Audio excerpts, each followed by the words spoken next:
Struggling to find Odoo's export button? Export your products in under 2 minutes. Follow these 10 straightforward steps to navigate your way from the dashboard to a successful product export. No fluff, just the exact clicks you need. You'll start by navigating to the home page of your Odoo instance. That's the starting point for everything. Then click on Sales to open the Sales module and see the relevant menu. Now click on Products in the top bar to move into the Product area. You'll see another Products option. Click that to access the full product list. Next, change the view into List so you get a clean row-by-row overview of your products.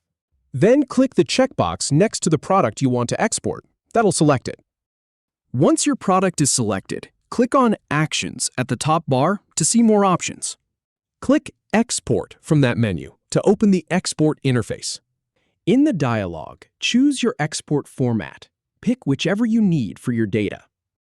Finally, click the Export button to grab your file, and you're all done. If you have any feedback or if any info is inaccurate, please leave a comment below. We'll do our best to answer or redo the video if needed. Thanks for watching.